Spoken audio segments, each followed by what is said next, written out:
Mi nombre es David, y esta es mi historia. Desde muy joven, supe que la vida me tenía reservado un camino único. Hijo de Isaí, en la sencillez de Belén, mi juventud transcurrió entre los campos, bajo el cielo abierto, cuidando de las ovejas de mi padre. No era una tarea para muchos, pero para mí era más que un oficio, era una vocación. Mi nombre es David, y esta es la historia de cómo los humildes comienzos de un pastor se entrelazaron con los designios divinos. En aquella época, nadie, ni siquiera yo, imaginaba que el futuro me reservaba algo más allá de los pastos y valles de Judá. Mi rutina era simple. Al romper el alba, guiaba el rebaño a los mejores pastos, velando por su seguridad y bienestar, enfrentando leones y osos que osaban amenazar las ovejas bajo mi cuidado. Estos momentos de peligro y valentía me forjaron no solo la habilidad de un defensor, sino también la confianza de que una fuerza mayor me guiaba. Una vez, mientras el sol se ponía, tiñendo el cielo de naranja y oro, una visita inesperada cambió el curso de mi vida. El profeta Samuel, por mandato del Señor, vino a Belén con una misión divina. Entre mis 7 hermanos, fui yo, el más joven, el elegido. Mientras mis hermanos poseían estatura y fuerza, características valoradas a los ojos humanos, el Señor miraba al corazón. Y ese día, bajo la atenta mirada de mi familia y del profeta, fui ungido, marcando el inicio de una jornada que trascendía las fronteras de nuestro pequeño pueblo. Ese día, como en tantos otros, estaba en los campos, perdido en mis pensamientos, mientras las ovejas pastaban tranquilamente. El sol estaba alto, y el cielo, un azul límpido, parecía bendecir la tierra con su luz. Poco sabía yo que ese día marcaría el inicio de una nueva era en mi vida, una transición de pastor a rey, orquestada por la mano de Dios. La noticia llegó a mí a través del viento, un susurro entre las hojas, llamándome de vuelta a casa. Mi corazón palpitaba con una mezcla de anticipación e incertidumbre. Al acercarme, vi a un hombre cuya presencia parecía llenar todo el espacio, un hombre cuya mirada llevaba la sabiduría de las eras. Era Samuel, el profeta, conocido en todo Israel por su comunión con el Señor. El motivo de su visita era un misterio para mí, el más joven de 8 hermanos, acostumbrado más a la compañía de ovejas que a la de hombres de gran estatura. Mi familia lo recibió con los honores debidos a un hombre de su posición, pero la tensión era palpable. Samuel anunció que había sido enviado por Dios para ungir al próximo rey de Israel, elegido entre los hijos de Isaí.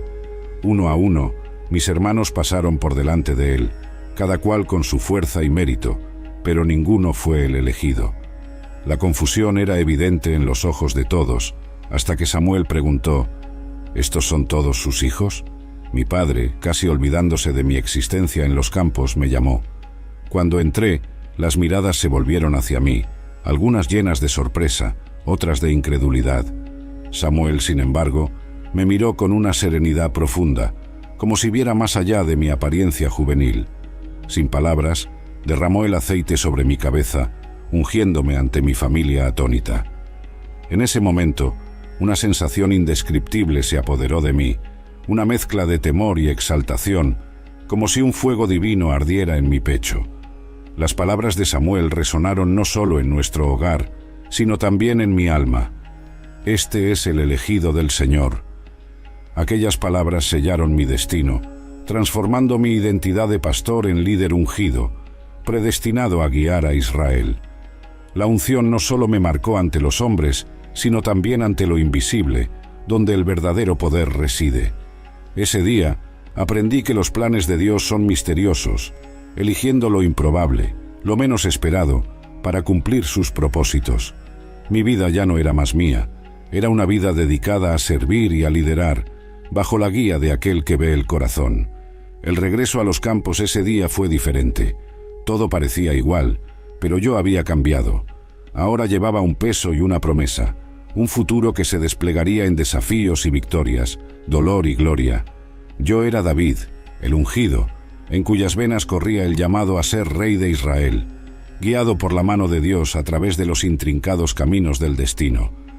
Continué pastoreando, componiendo cánticos y tocando mi arpa, pero algo dentro de mí se transformó. Una sensación de propósito y destino comenzó a arder en mi corazón, una llama alimentada por la fe y la promesa de que el Señor tenía planes para mí, planes que apenas podía comenzar a comprender.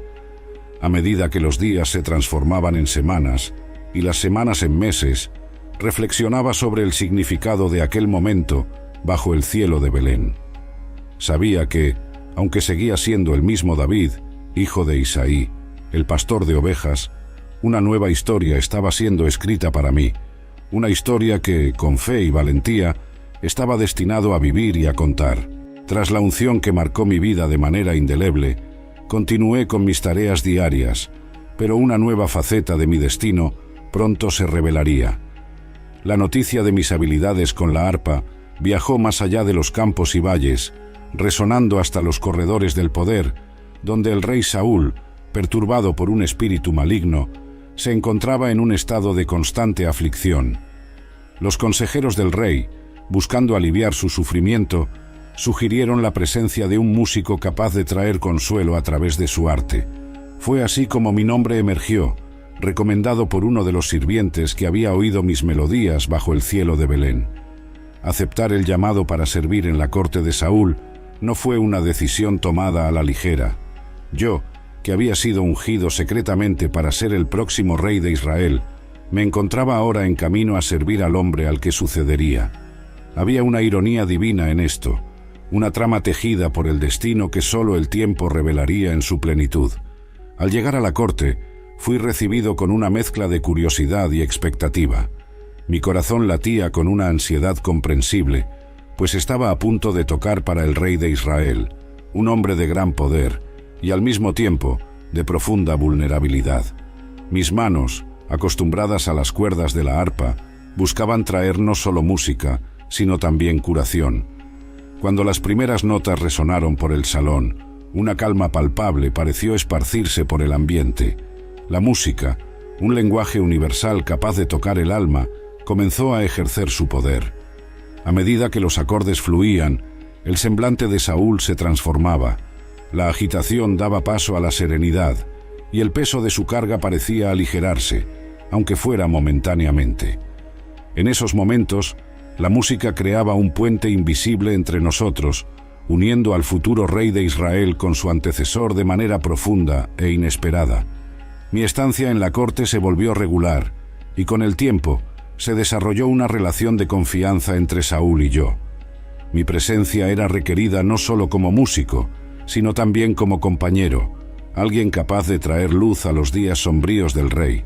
Sin embargo, bajo la superficie de esta relación, había capas de complejidad y destinos entrelazados que ninguno de nosotros podría comprender completamente en aquel momento. Servir a Saúl fue una experiencia que me moldeó de maneras que jamás podría haber anticipado. Aprendí sobre la naturaleza humana, sobre la política de la corte y sobre la delicada tela de lealtad y poder. Pero sobre todo, aprendí que la música posee un poder trascendental, capaz de cruzar las barreras invisibles que nos separan, uniendo corazones en momentos de pura humanidad. Aquellos días en la corte de Saúl, aunque marcados por desafíos e incertidumbres, fueron cruciales para mi crecimiento, no solo como músico, sino como líder. Me prepararon para los caminos complejos que aún estaban por venir, caminos que, como las melodías que tocaba, estarían llenos de altibajos, de armonía y disonancia. Yo era David, el pastor, el músico, el ungido, cada vez más entrelazado con el destino de Israel. Mientras servía en la corte de Saúl, las noticias sobre los desafíos lanzados por Goliat a los ejércitos de Israel llegaron hasta mí. El gigante desafiaba a cualquiera de nuestros hombres a enfrentarlo en combate singular, una propuesta que paralizaba a nuestras tropas con miedo. Movido no por temeridad, sino por una convicción inquebrantable en el Señor, decidí enfrentar al gigante, a pesar de ser solo un joven, desprovisto de la estatura y la armadura que caracterizaban a un guerrero convencional. Mi decisión de enfrentar a Goliat fue recibida con escepticismo y desdén por muchos, incluyendo al propio rey Saúl, quien me vio como un niño intentando realizar el trabajo de un hombre. Sin embargo, Mi fe era más fuerte que cualquier armadura, y rechacé la oferta del rey de usar su propia armadura, pues sabía que mi fuerza no residía en el metal, sino en la convicción de que el Señor estaba conmigo. Armado solo con mi honda y unas pocas piedras lisas elegidas del lecho de un arroyo, me aproximé al campo de batalla. El gigante, adornado con su armadura intimidante y su lanza, se burló de mí, despreciando mi apariencia juvenil y mi arma simple. Sin embargo, no estaba allí para demostrar mi fuerza humana, sino para manifestar el poder del Dios de Israel. Las palabras que intercambié con Goliat no fueron meras bravuconadas, sino declaraciones de fe. Vienes a mí con espada, lanza y escudo, pero yo voy a ti en nombre del Señor de los ejércitos, el Dios de los ejércitos de Israel, a quien has desafiado. Con la serenidad que solo la confianza divina puede proporcionar, lancé una sola piedra con mi honda, que voló con la precisión y la fuerza que solo el Señor podría guiar, golpeando a Goliat en la frente y derribando al gigante al suelo. La caída de Goliat no fue solo el colapso de un hombre, sino el desmoronamiento de la ilusión de invencibilidad que rodeaba a los filisteos. Ese momento, grabado en la memoria de todos los presentes, sirvió como un punto de inflexión, inspirando a los israelitas a avanzar contra sus enemigos con renovado vigor y fe.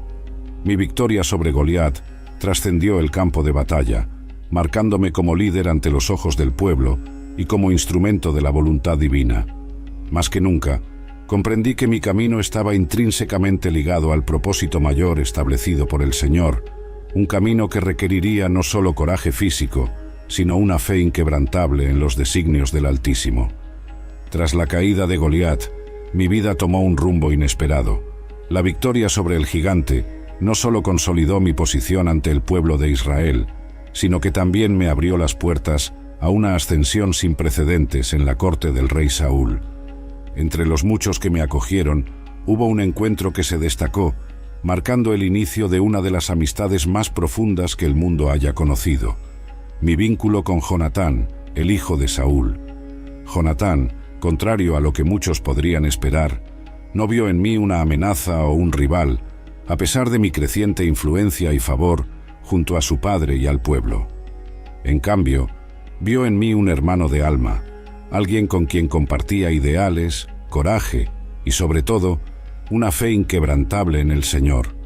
Nuestra amistad floreció contra el telón de fondo de un período turbulento, convirtiéndose en un bastión de lealtad y amor fraternal en medio de las intrigas y conflictos de la corte.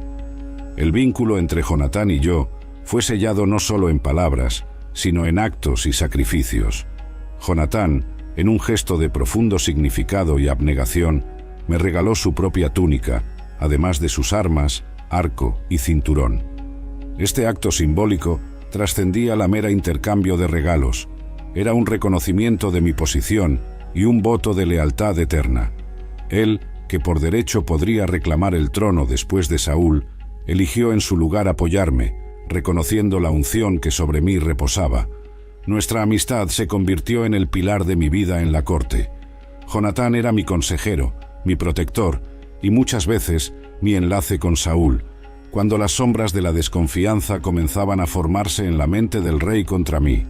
En Jonatán encontré un espíritu afín, alguien que comprendía los desafíos y las responsabilidades que mi posición acarreaba, y que se mantenía inquebrantable en su apoyo, incluso frente a los mayores peligros.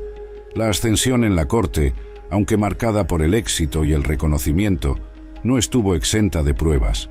La envidia y el miedo comenzaron a corroer el corazón de Saúl, haciendo mi estancia en la corte un viaje cada vez más peligroso. Sin embargo, en medio de estas tormentas, la amistad con Jonatán servía como un puerto seguro, un recordatorio constante de que verdaderos lazos de lealtad y amor pueden superar incluso las mayores adversidades. La historia de mi amistad con Jonatán es un testimonio del poder transformador de las relaciones genuinas. En un mundo donde la traición y la ambición a menudo prevalecen, nuestra conexión permanece como un faro de esperanza y una prueba de que la verdadera amistad trasciende las circunstancias, uniendo corazones en un propósito común y en una fe compartida. A través de Jonatán, aprendí el valor de la alianza inquebrantable, una lección que llevé conmigo a través de los años, moldeando no solo al líder que me convertí, sino también al hombre que soy. A medida que mi fama se esparcía por Israel, gracias a las victorias que el Señor me concedía, una sombra comenzó a crecer dentro de los muros del palacio. La misma mano que una vez me acogió con honores, ahora empuñaba una lanza, movida no por el enemigo externo, sino por el veneno interno más destructivo, el celo. Saúl, el rey a quien servía con lealtad y a quien respetaba como ungido del Señor, comenzó a verme no como un siervo fiel, sino como un rival. Las canciones que las mujeres cantaban en las calles, exaltando mis conquistas sobre las del propio rey, no hacían más que atizar las llamas de la envidia en su corazón. Saúl ha matado a sus miles, y David a sus 10.000. Resonaban por las ciudades y aldeas, transformando el respeto y la admiración que Saúl tenía por mí en sospecha y resentimiento. Cada elogio dirigido a mí era como una flecha envenenada que se clavaba en el orgullo de Saúl, llevándolo a cuestionar su propia valía y su derecho al trono. El rey, consumido por ese celo amargo, comenzó a mirarme con ojos diferentes. Lo que antes era camaradería y confianza se transformó en vigilancia y hostilidad. Saúl ya no podía ver la mano de Dios en nuestras victorias. Veía solo la sombra de su propia caída. El celo es una prisión, y Saúl estaba encarcelado por sus propias inseguridades, incapaz de alegrarse con el éxito ajeno o de reconocer la unidad y la fuerza que esto traía al pueblo de Israel. Yo, por mi parte, no buscaba la gloria para mí mismo. Mi intención siempre fue servir al Señor y a su pueblo, cumpliendo el destino que Él había trazado para mí. Pero la desconfianza de Saúl transformó la corte en un campo minado, donde cada paso que daba era observado y cada éxito, interpretado como una amenaza al trono. Hubo momentos en que la ira de Saúl se manifestó de manera aterradora, con intentos directos contra mi vida. En 2 ocasiones distintas, mientras tocaba el arpa para calmarlo, como era mi costumbre, intentó herirme con su lanza. Sin embargo, por providencia divina, escapé ileso. Estos atentados dejaron claro que mi presencia en la corte se había vuelto insostenible, marcando el inicio de un período de fuga y de pruebas, en el cual la protección del Señor sería mi única garantía de seguridad. A pesar del creciente peligro, mi fe permaneció inquebrantable. Sabía que las batallas que enfrentaba no eran solo contra las fuerzas terrenas de un rey caído en desgracia, sino contra los principados y potestades que buscaban desviar el curso del destino de Israel. En medio de la tormenta de celos y conspiraciones, mi alma se aferraba a la certeza de que la verdadera batalla era del Señor y que mi victoria final no dependería de las armas humanas, sino de la inquebrantable fidelidad de Dios. En ese periodo de mi vida, aprendí que la verdadera grandeza no reside en el poder o en la popularidad, sino en la habilidad de permanecer fiel a los propios principios y a la voluntad divina, incluso cuando el mundo alrededor parece desmoronarse.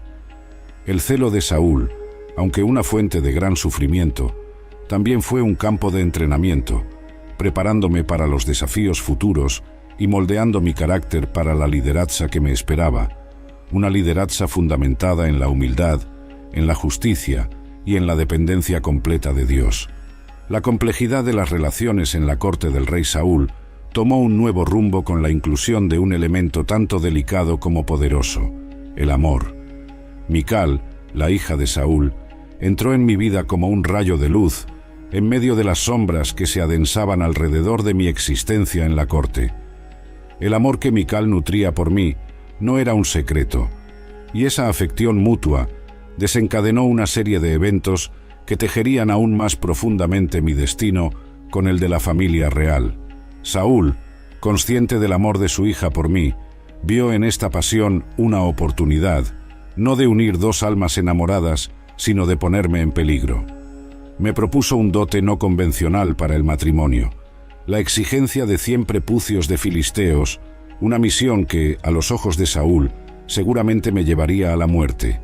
Sin embargo, movido por el amor a Mical y por la confianza en el Señor, acepté el desafío, no solo cumpliendo sino superando la exigencia, trayendo 200 prepucios al rey, sellando así mi derecho a casarme con Mical. Nuestro matrimonio fue marcado no solo por la alegría de nuestro amor, sino también por el peso de las circunstancias bajo las cuales fue consumado. Mical se convirtió en mi esposa en un tiempo de creciente tensión, donde mi lugar en la corte y mi futuro en Israel eran inciertos. La hija del rey, al elegirme, demostró una valentía y una lealtad que trascendían las expectativas impuestas por su posición y su sangre. La relación con Mical fue un refugio en medio de las tormentas, un vínculo de amor y lealtad en un escenario dominado por la desconfianza y el peligro. Sin embargo, ese mismo amor nos colocó en una ruta de colisión con los deseos y las maquinaciones de Saúl, que veía cada vez más en mí una amenaza a su reinado, una amenaza que estaba determinado a eliminar a toda costa. Mical no solo me amaba, sino que también me salvó. Cuando Saúl envió hombres para matarme en mi propia casa, fue Mical quien percibió el peligro. Con astucia y coraje, me ayudó a escapar, engañando a sus perseguidores y poniendo su propia vida en riesgo. Ese acto de sacrificio marcó profundamente nuestra relación, evidenciando una fuerza y una profundidad de carácter que yo admiraba y amaba. El matrimonio con Mical, aunque lleno de amor, también estuvo marcado por la tragedia de la separación y por las complejidades de la vida en la corte. Las maniobras políticas de Saúl, que incluyeron dar a Mical en matrimonio a otro hombre durante mi huida, fueron intentos de cortar los lazos que me unían a su familia. Sin embargo, el amor y la lealtad que compartíamos no fueron borrados por las acciones de Saúl, permaneciendo como un testimonio de la complejidad de los sentimientos humanos en medio de los juegos de poder. Mi estancia en la corte del rey Saúl, marcada inicialmente por honores y triunfos, se transformó en una pesadilla de persecución y traición. El celo y el miedo que Saúl nutría por mí, alimentados por mi creciente popularidad y por las profecías que me señalaban como su sucesor, culminaron en una serie de intentos directos contra mi vida, obligándome a abandonar no solo la corte, sino también la seguridad que representaba. La primera tentativa de Saúl de eliminarme fue enmascarada bajo el velo de la ira, cuando él, poseído por un espíritu maligno, lanzó una lanza contra mí, intentando clavarme a la pared. Sin embargo, esta no fue una ocurrencia aislada. Saúl, incapaz de dominar su propio resentimiento, ordenó abiertamente a mis compañeros y a su propio hijo, Jonatán, que me mataran. Estas órdenes, sin embargo, encontraron resistencia en la lealtad y la justicia de aquellos que verdaderamente me conocían. Jonatán, en particular, desempeñó un papel crucial en mi supervivencia durante estos tiempos sombríos. Su amistad y lealtad, probadas bajo el fuego de la adversidad, demostraron ser inquebrantables. Confrontó a su padre, defendiendo mi inocencia y recordando a Saúl el bien que había hecho por Israel. Por un breve período, las palabras de Jonatán parecieron calmar la tormenta en el corazón de Saúl, quien juró no hacerme daño. Sin embargo, la tregua fue efímera, pues la oscuridad que habitaba en el corazón del rey no permitía que la luz de la razón o del amor permaneciera por mucho tiempo. Las tentativas de Saúl contra mi vida se volvieron más astutas y peligrosas. Me vi forzado a vivir en constante vigilancia, moviéndome de un escondite a otro, mientras Saúl movilizaba sus fuerzas en el intento de capturarme. En uno de esos momentos, Mical, mi esposa, demostró su coraje y astucia al ayudarme a escapar de una emboscada planeada por Saúl, sacrificando nuestra convivencia en nombre de mi seguridad. Mi fuga me llevó a Nob, donde el sacerdote Ahimelech me proporcionó alimento y la espada de Goliat, sin saber de la ira que su acto de bondad atraería sobre él y sobre los otros sacerdotes. El descubrimiento de este acto de auxilio por parte de Saúl resultó en una de las páginas más oscuras de su reinado, la ejecución de Ahimelech y los sacerdotes de Nob, un acto que marcó profundamente mi conciencia y reforzó mi determinación de mantener mi integridad frente a la persecución. La travesía por el desierto, escondiéndome en cavernas y contando con la lealtad de un creciente número de descontentos y desposeídos que se unieron a mí, fue un período de prueba, pero también de profundo crecimiento personal y espiritual. Aprendí a confiar en el Señor de maneras que nunca había imaginado, viendo su mano guiándome a través de las adversidades y preparándome para el destino que Él había trazado para mí. Durante el período más oscuro de mi huida, cuando el suelo bajo mis pies parecía tan inestable como las arenas de un desierto, comenzó a ocurrir una transformación notable. De solitario fugitivo, me convertí en el líder de un creciente grupo de hombres. Estos hombres, cada uno cargando sus propias historias de descontento y desesperación, encontraron en mí algo que los inspiró a seguir. Vinieron a la cueva de Adulam, un refugio improbable para aquellos que, como yo, se encontraban al margen de la sociedad bajo el reinado de Saúl. Mi viaje hasta ese punto había estado marcado por persecuciones implacables y pérdidas dolorosas. Sin embargo, en ese momento de extrema necesidad, vi ante mí un grupo diverso de individuos, endeudados, descontentos y aquellos que se encontraban en dificultades. Eran alrededor de 400 hombres, unidos no por lazos de sangre, sino por un sentido compartido de búsqueda de justicia, por una vida mejor y por la creencia en mí como su líder. Esta congregación de almas perdidas y desesperadas se transformó rápidamente en una fuerza a ser reconocida. Bajo mi liderazgo, estos hombres se convirtieron en algo más que un mero grupo de desajustados. Se convirtieron en una comunidad cohesionada, una familia de guerreros dedicados a una causa mayor que ellos mismos. Juntos, enfrentamos no solo las adversidades del desierto, sino también los desafíos impuestos por aquellos que nos perseguían. La formación de este grupo de seguidores fue un punto de inflexión en mi vida. Les enseñé sobre liderazgo, justicia y la importancia de mantener la fe incluso en las circunstancias más adversas. A cambio, me ofrecieron su lealtad inquebrantable, su valentía y la confirmación de que mi lucha contra la injusticia no era en vano. Juntos, establecimos un nuevo orden basado en la integridad y el respeto mutuo, valores que aspiraba a traer al trono de Israel. Estos hombres, una vez marginados por la sociedad, demostraron ser de un valor incalculable para mí. Se convirtieron en mis compañeros más cercanos, mis guerreros más valientes y, en muchos casos, mis consejeros más confiables. Con ellos a mi lado, comencé a realizar hazañas que reforzaron mi reputación en todo Israel y más allá. Cada victoria, cada acto de valentía servía para solidificar aún más nuestro vínculo y la legitimidad de nuestra causa. La ironía del destino me llevó, una vez marcado por la victoria sobre el gigante filisteo Goliat, a buscar refugio precisamente entre los filisteos, mis antiguos enemigos. Esta etapa de mi viaje fue motivada por la incesante persecución de Saúl, que con su reino y sus recursos me presionaba cada vez más, obligándome a tomar decisiones que, a los ojos de muchos, podrían parecer impensables. Fue una maniobra arriesgada, una jugada de desesperación y astucia, diseñada para preservar no solo mi vida, sino también las vidas de aquellos que me seguían. Al acercarme a Aquis, rey de Gat, estaba plenamente consciente de los riesgos involucrados. Mi reputación como el destructor de los filisteos me precedía, y el recuerdo de Goliat aún estaba fresco en sus mentes. Sin embargo, armado con mi experiencia y la confianza en mi capacidad para navegar por las complejas corrientes de la diplomacia y el engaño, logré convencer a Aquis de mi lealtad.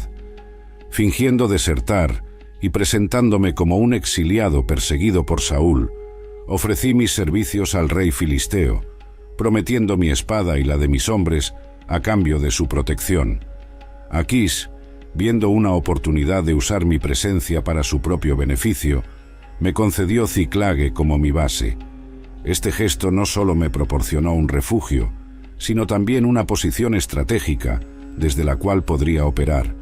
En Ciclague establecí un santuario para mi familia y mis seguidores, lejos del alcance inmediato de Saúl. Sin embargo, La necesidad de mantener mi posición y la confianza de Aquis me exigió jugar un doble juego de astucia y disimulación. Durante el tiempo que pasé entre los filisteos, llevé a cabo numerosas incursiones, pero, contrario a lo que informaba a Aquis, mis objetivos no eran los enemigos de Israel, sino los enemigos de Dios. Al atacar a los amalecitas y otros grupos hostiles a Israel, conseguí no solo fortalecer mi posición, sino también beneficiar a mi propio pueblo, aunque de lejos. Cuidadosamente, oculté estas verdaderas intenciones de Aquis, haciéndole creer que mi lealtad y mis acciones se dirigían contra Israel.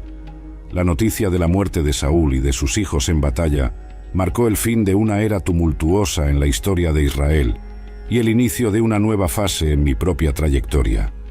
El relato de cómo el rey Saúl, el ungido del Señor, encontró su fin en el monte Gilboa, junto con sus valientes hijos, incluyendo a mi querido amigo Jonatán, fue un golpe devastador, cargado de emociones complejas y profundas reflexiones sobre el destino, la lealtad y la soberanía divina. La batalla contra los filisteos en Gilboa fue feroz y, al final, trágica para Israel. Saúl, enfrentando la inminente derrota y la deshonra de caer en manos de los filisteos, eligió terminar su propia vida, un acto que reflejó su desesperanza final y su lucha continua contra fuerzas que lo superaban. Sus hijos, incluyendo a Jonatán, cayeron valientemente en combate, cerrando sus vidas en defensa de su pueblo y su reino. La pérdida de Jonatán fue particularmente dolorosa para mí. No era solo un aliado leal, era un hermano del alma, cuya amistad trascendía las circunstancias de nuestras vidas y las complejidades de nuestras posiciones. La noticia de su muerte trajo una profunda tristeza, pero también una determinación renovada de honrar su memoria y los principios por los cuales vivió y murió. La muerte de Saúl cerró un capítulo marcado por conflictos y persecuciones, pero también abrió camino para la realización de las promesas que el Señor había hecho a mí. No obstante, no hubo alegría en mi ascenso. Vino teñida con el luto por los que se fueron y por el peso de la responsabilidad que ahora recaía sobre mis hombros. Era consciente de que la unidad y la restauración de Israel serían tareas arduas, requiriendo sabiduría, compasión y una profunda dependencia de la orientación divina. En respeto a Saúl y a su familia, tomé medidas para honrar su memoria y solidificar la transición de poder de una manera que curara las heridas del pasado y pavimentara el camino para un futuro más promisorio para Israel. El luto por Saúl y sus hijos fue una demostración pública de mi lealtad al Rey ungido del Señor y de mi compasión por mis compatriotas, incluso aquellos que habían sido mis adversarios. Tras la muerte de Saúl, mi camino hacia el liderazgo tomó un nuevo rumbo, conduciéndome finalmente al cumplimiento de la promesa hecha por el Señor años antes. Mi ascensión al trono no fue impulsada por ambición personal, sino por la orientación divina y el reconocimiento del pueblo de Judá, que me vio como el líder capaz de guiar a Israel a través de los desafíos que se avecinaban. Fui ungido rey de Judá en Hebrón, un acto que marcó tanto el inicio de mi reinado como el inicio de una nueva era para el pueblo de Dios. La decisión de establecerme en Hebrón no fue arbitraria. Tras buscar orientación del Señor, se me reveló que debía ir allí, a la tierra de Judá. Hebrón, una ciudad con profunda significancia histórica y espiritual para nuestro pueblo, se convirtió en el escenario donde mi viaje como rey comenzaría. La unción en Hebrón no solo fue un reconocimiento de mi liderazgo, sino también una señal de la continua fidelidad de Dios a sus promesas. Mi ascensión al trono de Judá fue recibida con alegría por muchos, pero también marcó el inicio de un período de transición y desafío. El reino estaba dividido, con el norte aún leal a la casa de Saúl, mientras yo me convertía en rey del sur, en Judá. Esta división reflejaba las complejas dinámicas de poder y las lealtades fragmentadas dentro de Israel, desafíos que tendría que navegar con sabiduría y prudencia. Como rey de Judá, mi primera responsabilidad fue establecer un reinado que reflejara los valores de justicia, misericordia y fidelidad a Dios. Mi liderazgo fue forjado no solo en las batallas contra los filisteos o en la huida de las persecuciones de Saúl, sino también en la humildad y en la dependencia de Dios, que siempre fueron la base de mi fuerza. La unción en Hebrón simbolizaba tanto la confirmación de mi liderazgo como el llamado a gobernar de acuerdo con los principios divinos, sirviendo al pueblo con integridad y buscando la unidad y la paz para todas las tribus de Israel. En medio de las complejidades de mi reinado inicial en Judá, un evento significativo se desplegó, alterando el equilibrio de poder dentro de Israel y pavimentando el camino para la unificación del reino bajo mi liderazgo. Este evento fue la alianza con Abner, el comandante del ejército de Is-Boset, hijo de Saúl, y hasta entonces mi adversario en la lucha por el control de Israel. Abner, una figura poderosa e influyente, había servido lealmente a la casa de Saúl, apoyando a Is-Boset tras la muerte del rey. Sin embargo, las tensiones dentro del reino del norte, especialmente entre Abner y Is-Boset, llevaron a una ruptura dramática. Abner, sintiéndose desrespetado y subestimado por Is-Boset, decidió cambiar de bando, ofreciendo su apoyo y el del ejército que comandaba a mí, con la condición de que fuera reconocido y respetado en mi corte. La decisión de Abner de apoyarme no fue tomada a la ligera. Representó un cambio tectónico en la política de Israel, indicando no solo el debilitamiento de la casa de Saúl, sino también el reconocimiento de mi liderazgo, como la elección divina para unificar y liderar todas las tribus de Israel. Abner, con su influencia y experiencia militar, podría haber sido un adversario formidable. En cambio, eligió convertirse en un aliado, trayendo consigo la lealtad de muchos que aún estaban indecisos o leales a la memoria de Saúl. Nuestra alianza fue sellada en Hebrón, donde Abner me aseguró que trabajaría para convencer a las tribus del norte de Israel a unirse bajo mi bandera. A cambio, prometí a Abner honor y una posición destacada en mi reinado. Este acuerdo marcó el inicio de un periodo de transición, en el cual las divisiones dentro de Israel comenzaron a sanar, uniendo el reino bajo un solo liderazgo. El período que siguió a la muerte de Saúl estuvo marcado por una serie de conflictos y disputas por el poder, reflejando la división y la tensión dentro de Israel. Mientras yo era reconocido como rey de Judá en Hebrón, la casa de Saúl luchaba por mantener su influencia sobre las tribus del norte de Israel. Is-Boset, hijo de Saúl, fue proclamado rey sobre Israel por Abner, el comandante del ejército de Saúl, estableciendo su corte en Mahanaim. Esta división del reino entre las casas de David y Saúl definió el escenario para un periodo prolongado de hostilidades y maniobras políticas, mientras ambas partes buscaban consolidar su poder y reivindicar la liderazgo sobre todo Israel.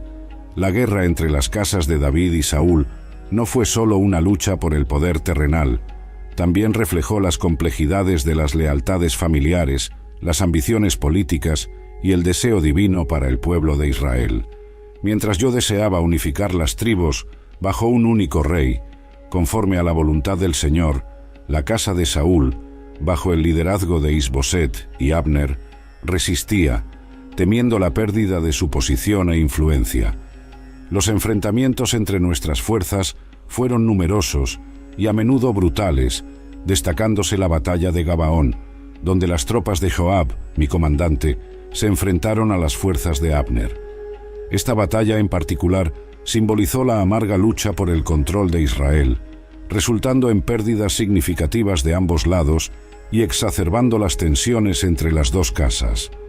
Sin embargo, el conflicto fue más que una serie de batallas. También fue una lucha por la legitimidad y el derecho a gobernar conforme a la voluntad de Dios.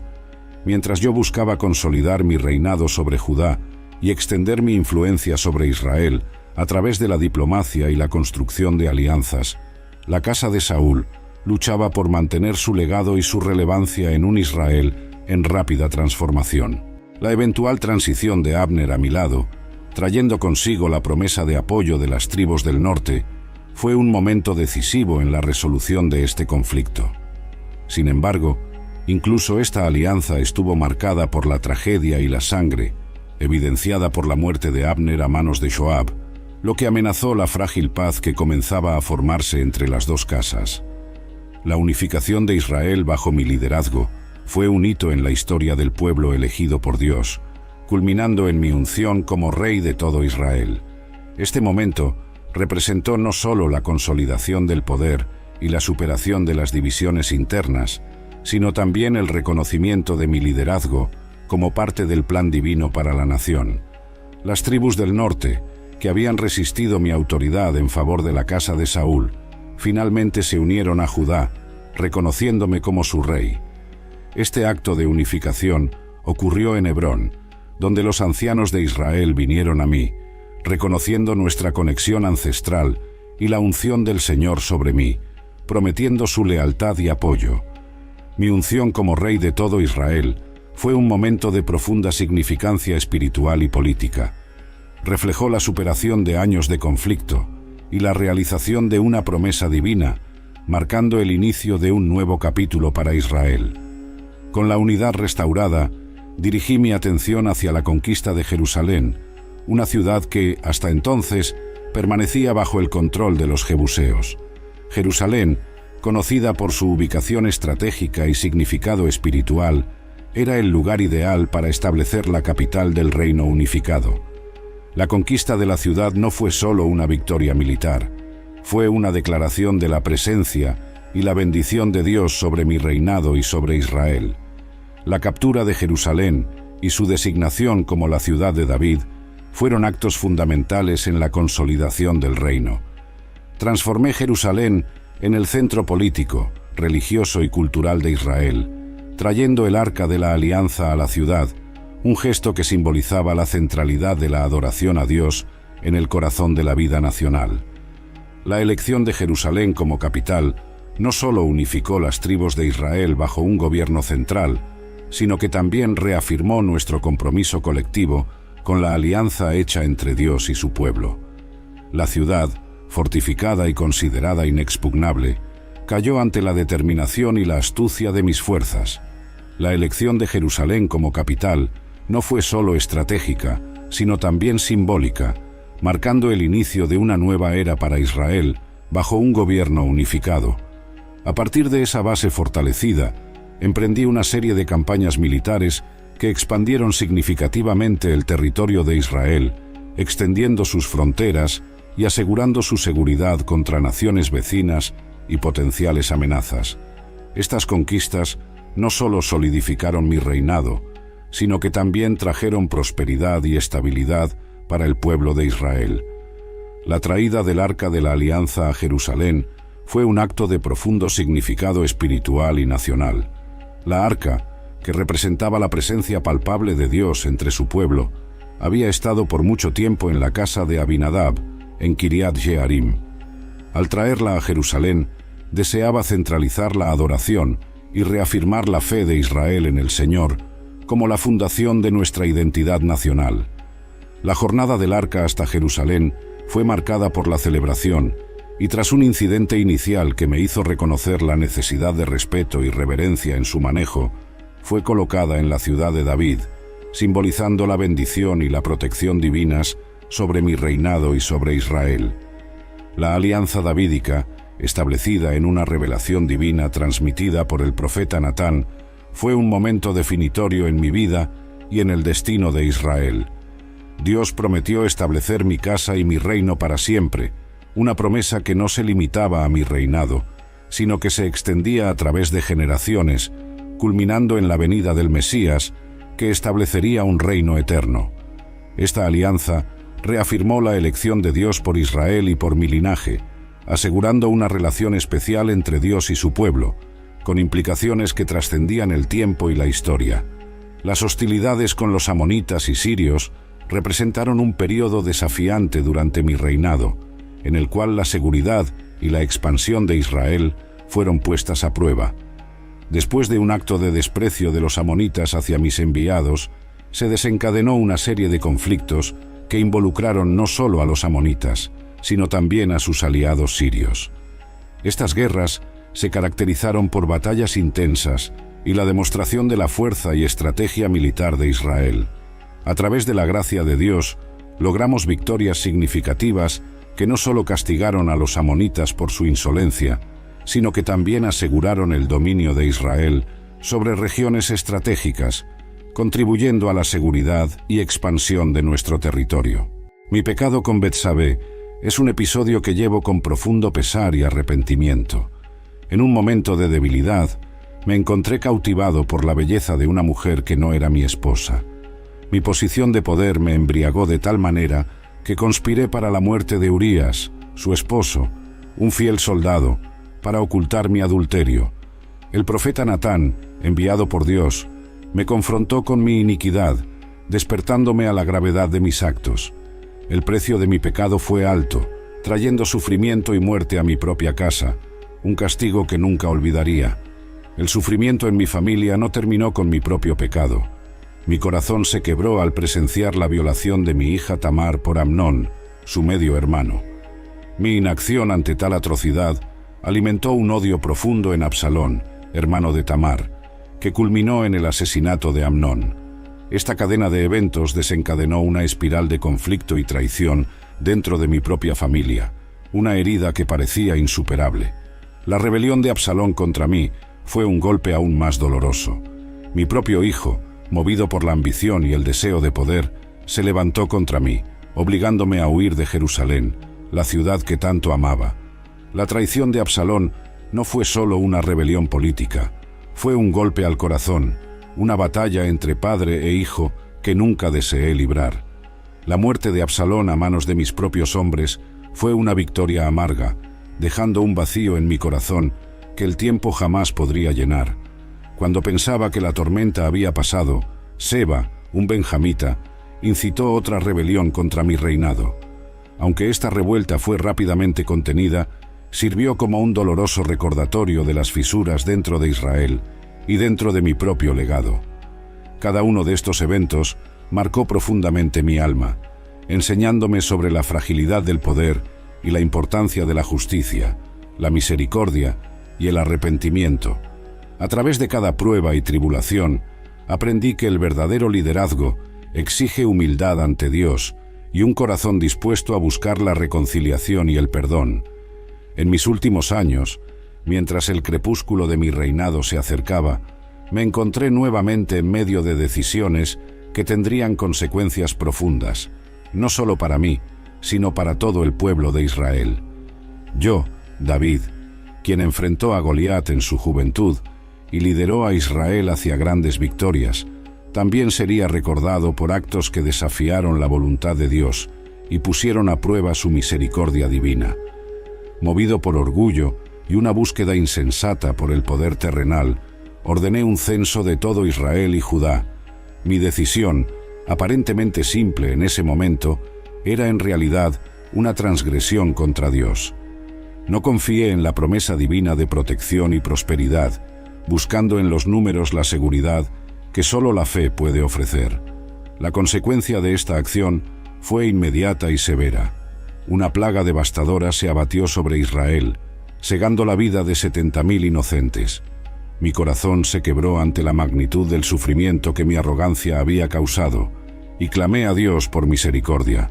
En mi dolor y arrepentimiento, compré la era de Araúna el Jebuseo para erigir un altar al Señor, buscando su compasión y perdón.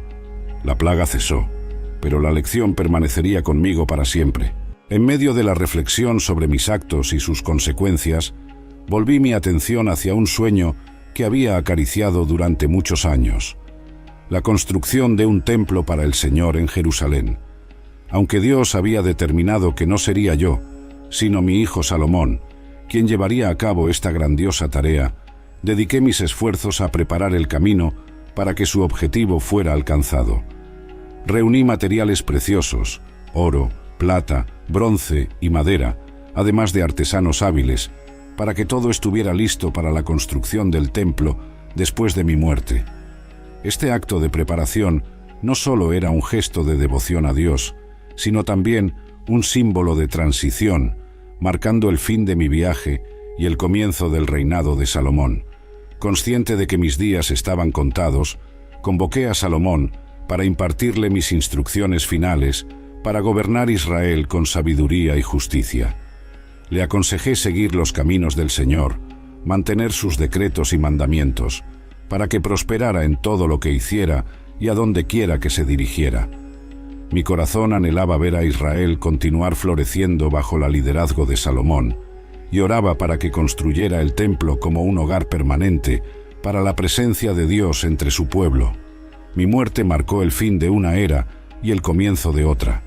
Dejé atrás un legado complejo, lleno de victorias y fracasos, de pecados y arrepentimientos. Pero sobre todo, dejé un testimonio de la fidelidad inquebrantable de Dios, incluso frente a las fallas humanas. Mi vida fue un espejo de las luchas y redenciones que cada hijo de Israel enfrentaría, un recordatorio de que, a pesar de nuestras imperfecciones, estamos llamados a buscar a Dios con todo nuestro corazón, confiando en su misericordia y gracia para guiarnos a través de las tormentas de la vida. Mi nombre es David, y esta es mi historia, el hombre según el corazón de Dios.